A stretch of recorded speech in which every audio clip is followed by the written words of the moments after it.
We're on the bus trip after a rosary in her hand. I said, you know, pray. I've got somebody tonight. She goes, You won't pray? She said, I'd like to pray. She said, it's been so long since I've been to classes. I can ask questions and I don't know enough. She said, I feel, you know. Well, that's every, I was going through. Yeah, I told her, I said, you all do that. I always said the best thing for a Catholic was a non-Catholic, because that questions can make you go back and look and see what you. That's true. Why do I know? Good evening, everyone. Good evening. Welcome back. We are in our journey on Q12 this week. It's on Who Shepherds the Church. I wanted to begin with a reading in the Bible, kind of sets the tone this evening. It's in Matthew. It says, I, for my part, declare to you, you are a rock, and on this rock I will build my church, and the jaws of death shall not prevail against it. I will entrust you the keys of the kingdom of heaven. Whatever you declare bound on earth shall be bound in heaven. Whatsoever you declare loosed on earth shall be loosed in heaven. And the reason I start with this reading tonight is because that's basically the beginning of our apostolic succession, which is what our church is based on. Jesus at that point has appointed Peter as the first pope. He's our first pope. So we talk about shepherds of the church, which is our topic tonight. That's how we base our belief on. So in our reading, it also talks about service. It says, if I therefore, the master and teacher, have washed your feet, you ought to wash one another's feet. I have given you a model to follow, so that as I have done, you also should do.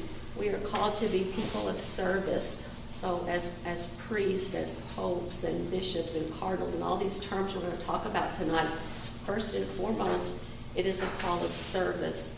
And most of you are familiar with that because even in your roles as teachers and principals and nurses, and you're called to service.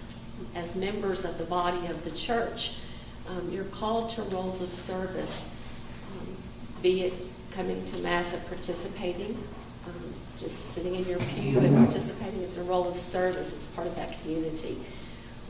As Eucharistic ministers and lectors and musicians and things like that. Also, those are calls of service that hopefully one day you'll feel comfortable to be involved in, because the church is its community. You'll have people that'll say, oh, you know, I don't need a church, I can go pray in the woods, but the church is more than just one-on-one with me and God. It's that community with the Father, Son, and the Holy Spirit drawn together. So we do this service through various roles, and we'll start out with the Pope. Hopefully you've heard the term. We have a Pope, and someone tell me what the Pope's name is? Francis. Dee always has a good answer for me. Francis. Okay. I always try to wait. Let's somebody else. Okay. I know, and it's unnerving sometimes because you're afraid you'll tell me the wrong answer. Don't worry about it. It's okay. I may give you the wrong answer too. You have to correct me. So we're in the same boat. I did find it interesting because as I was studying about the popes, does anyone have an idea of how many popes we've had since the beginning? So we start with Peter as the first pope. We have Francis kind of down here. So I want to throw out an answer, other than you two, because you guys will know the answer. What do you think? I asked my husband, he said, oh, about 50 or 60. And up until today, I would have thought, you know, that may sound about right. You don't get a pope every year. And in my lifetime, I've had about 5 or 6, I think about 6 popes in my lifetime. So how many overall do you think we've had since? No idea. It's interesting. Pope Francis is the 266th pope that we've had. I thought that was really interesting because, you know, they change from time to time. Sometimes a pope is in office for a very short time. Sometimes they're in office for a very long, for very many years. But 266. So I went ahead and I printed off this list because I was just intrigued by that. And I think sometimes while we forget about how there's so many is they reuse the names. So, you know, you have like John the First and John the Second and John the Third, you know, and so forth, and Peter's and things. So I have this here, and if you want to look at it sometime afterwards or you want to copy it, it's interesting to see it. It gives the, when they became pope, what their names were, and then what their term was that they actually were in this as pope. So kind of cool. 166. So we had this pope. Peter was the first pope, and then we had these other apostles. There were 12 apostles. We lost one. Judas decided to go and do something else, so we were left with these 10 other apostles. 11. Sorry. 11 other apostles. Well, we had Peter. I got Peter over here. Then I got rid of Judas. So now we have 10. And you're going to get another one. So, well, then that's okay. We're not going to have these 10 people. So they can't all be popes. So that's where we pick up our next term that we have. So we have our pope, and now we have this group of men, and they, we believe, were the first bishops of the church. So we have popes and we have bishops, because it says that as bishops, it says Peter was the only apostle who was given the authority to preach and to drive out demons. So that puts him in a separate category. The other 10 would have been cardinals, bishops by today's standards, and through the sacrament of holy orders to continue that. So we believe that that's kind of how that apostolic lineage has come about. So it started with our apostles, and they were the first bishops, the first cardinals. And then today we have a group of men that are in what's called the College of Cardinals. And one of their roles is to select the Pope.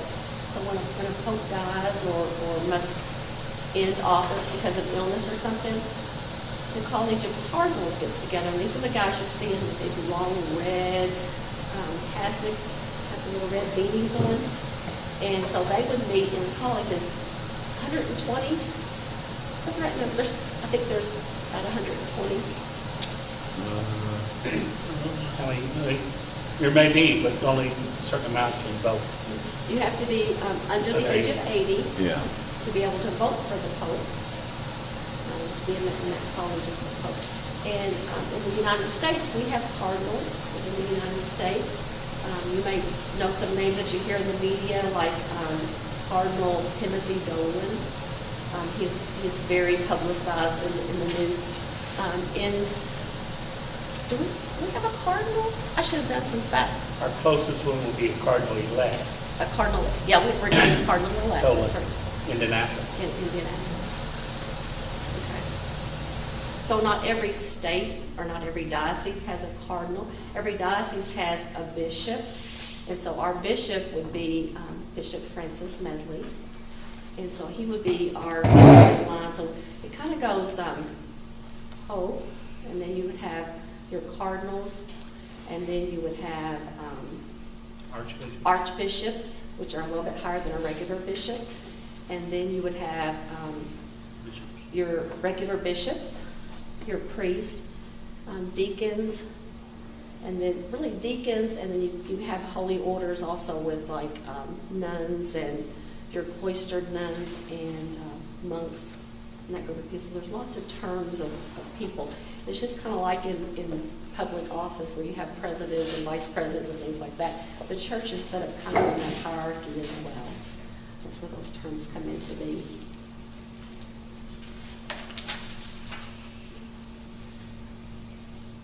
So let's see here. Although an archbishop can't, like Archbishop Kurtz in Louisville, he can't march in here and tell Bishop Medley what to do. Oh, that's a good point, yeah. All bishops, be they arch or not, report directly to the Pope from all around the world. They meet with him every 5 years. What's the main difference? Well, some dioceses are established as an archdiocese, and that archbishop oversees what's called a metropolitan, which is a group of dioceses. Ours are the 4 in Kentucky and the 3 in Tennessee. And so he calls the bishops together to collaborate on things and that sort of thing, but he can't tell them what to do in their diocese. He doesn't have authority to do that. like our closest archdiocese, I guess, would be Louisville, Mhm. right? That's